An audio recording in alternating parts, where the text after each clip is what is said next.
actually, there's proof from the Quran that when it explains who Jesus is or the Spirit is, it's actually confirming the Trinity, even though it's supposed to be rejecting it. That's my challenge, Abbas. Are you up for the challenge, mister? What about chapter 112? What about it? What does that got to do with the Trinity? Surah Al-Ikhlas. What does that got to do with the Trinity? Allah's one. It says Allah doesn't beget. And what does that mean? It doesn't beget. Did you even know that I had articles showing you that lam yalid wa lam yulad in the context of the Quran means he does not sire children? It's physically, sexually, biologically. That's how the word walad is used throughout the Quran. Exclusively? The burden of proof is on you to show it's not exclusive. When it's talking about begetting throughout the Quran, how does it define the term? Let me show you 1 second so you don't think I'm lying. I went through this already. 1 second, mister. Every time. I know. The Quran says, how can Allah have a child if he doesn't have a wife? I know. Okay, that's even good one. How did Mary have a child when she didn't have a husband? Because Allah gave her His Spirit. So Allah is able to cause a woman to have a child without having sex, but Allah can't have a child unless he has sex? Man. Wait, but no. Okay, wait. No, but Allah says, how can I have a child if I don't have a wife? But that's what Mary said. How can I? But Mary doesn't. But Mary said, "How can I have a child if I haven't been touched?" That's yes. In other words, she's using your reasoning of your God. I have to have sex to have a child. What did your God say? Okay. Sure. So my question to you: why can't Allah have a son unless he has sex? Because that's the argument. Chapter 6, verse 101. That's what you're quoting. What you're quoting? Because that's what a son means. Oh, but then you're going to bring up Mary. Okay. No, not only that, but son, according to your Quran, son can also mean spiritual, metaphorical. For example, if you go to chapter 2, 177 of the Quran, when you're in chapter 2, 177, 960, when you give zakat, sadaqah, here, let me show you. It says you give to those who are ibn al-sabil, ibnu sabil, ibnu sabil.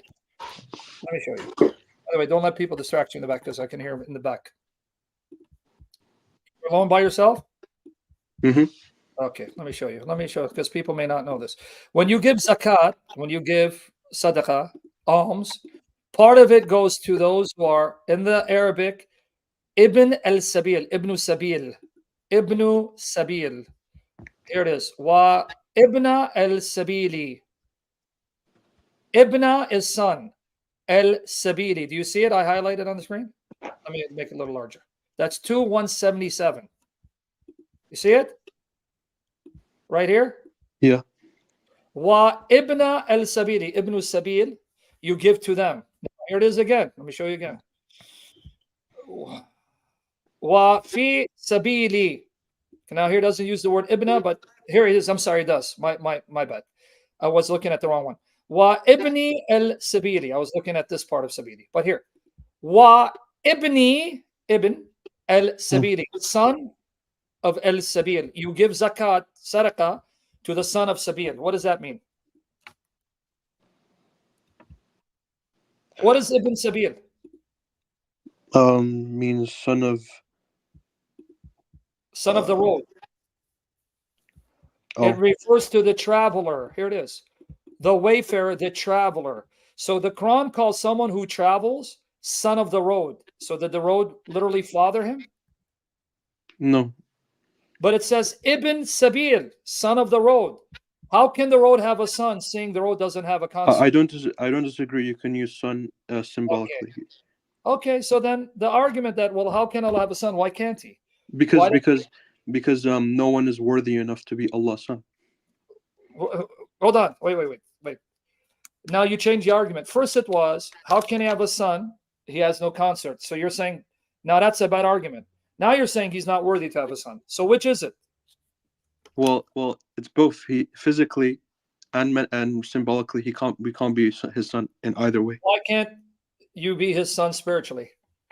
Because we are his slaves. We're not his son. So now you made a very argument against yourself, because according to the prophets before your prophet, Moses and all them, God was and is their father spiritually. So how come the prophets thought something contrary to your prophet? How can they be his son if God allowed Jews to kill them.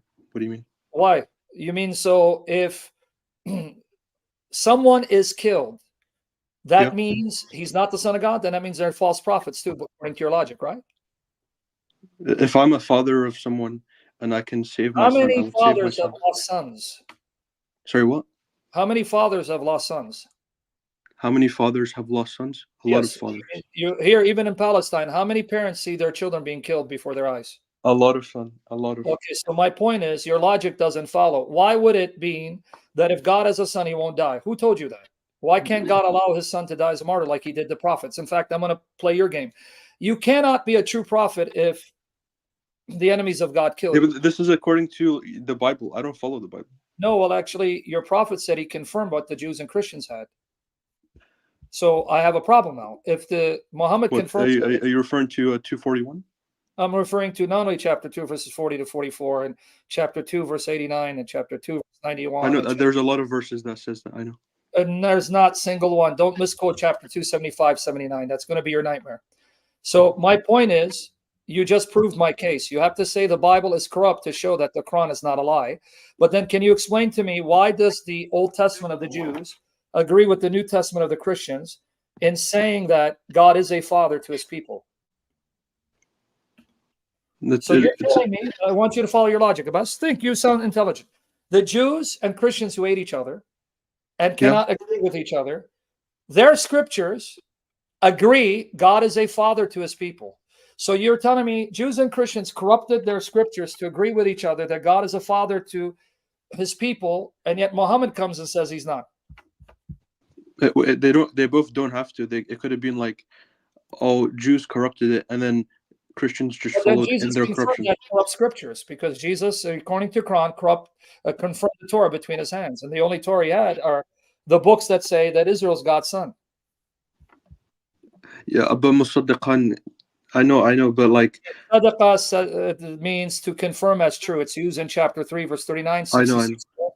So my point is, whatever scriptures Jesus had at the time that he ministered, he confirmed their scriptures as those words that Allah told him to confirm. He abrogated some of those commands, but those scriptures teach that God is a father to Israel. Hold on, So why is Allah having him confirm these corrupt scriptures? I'm trying to find a verse. Hold on. You can find the many verses for me. I'll tell you where it is. Here it is, for example, Deuteronomy, Exodus 4, 22 to 23. This is what Jesus would have had. We know that because of the Dead Sea Scrolls found in 1947. Then you shall say to Pharaoh, thus says Yahweh, Israel's my son, my firstborn. Israel's my son, my firstborn.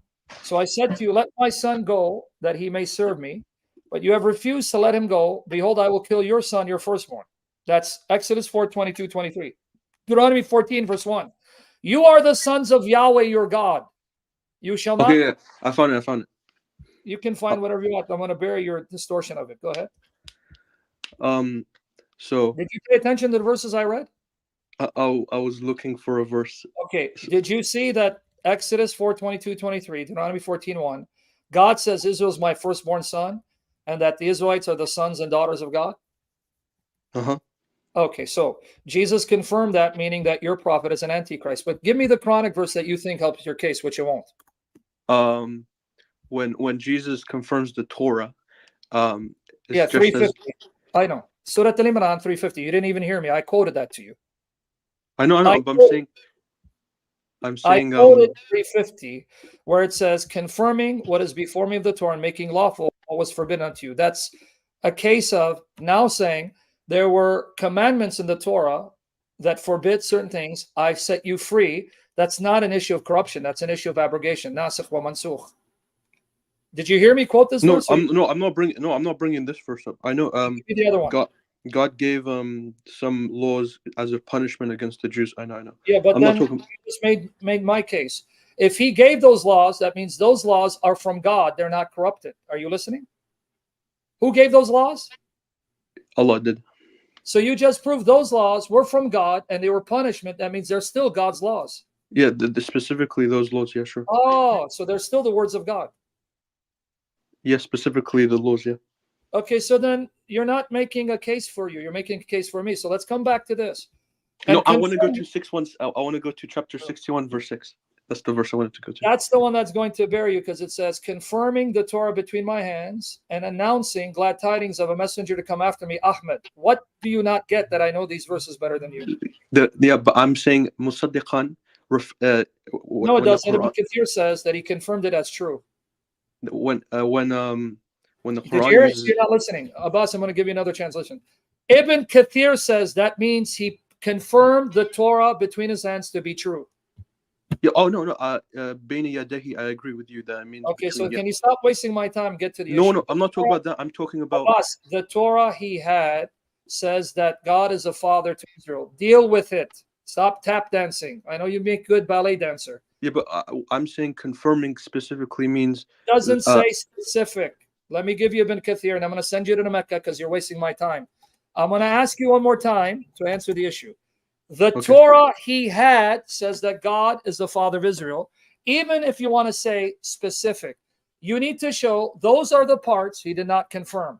Stop assuming your argument. So, can you deal with the fact the Old Testament that Jesus confirmed says God is a father, but your Allah is a father to no one?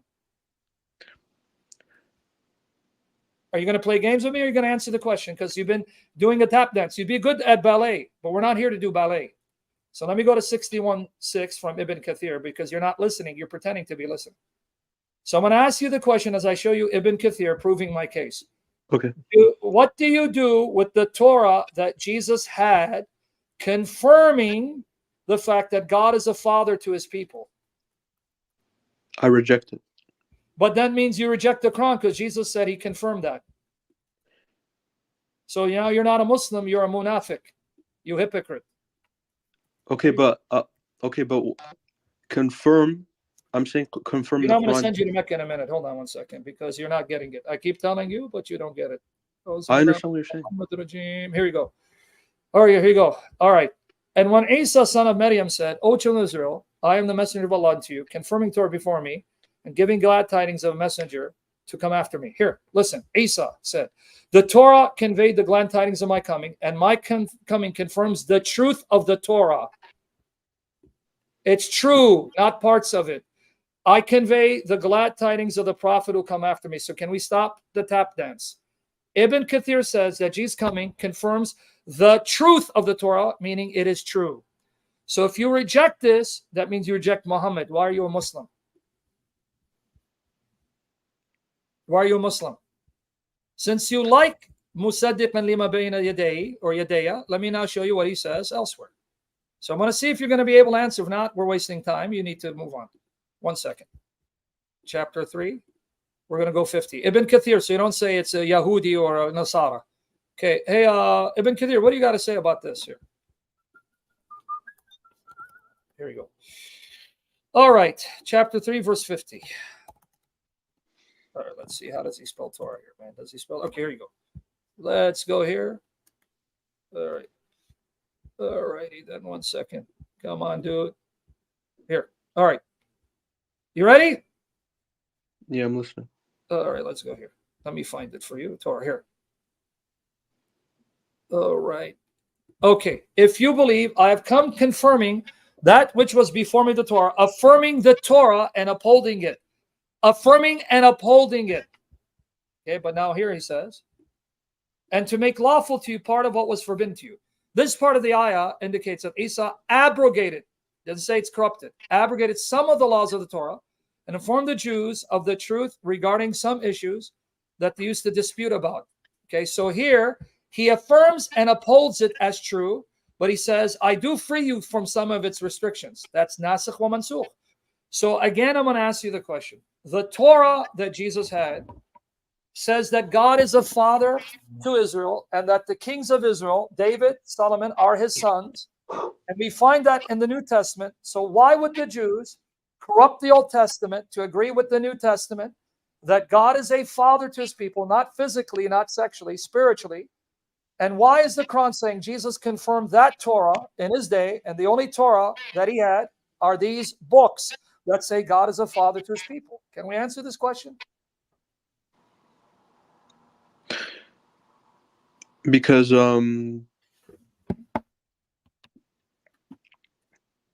between their hands, There we go. they don't have the same book as you.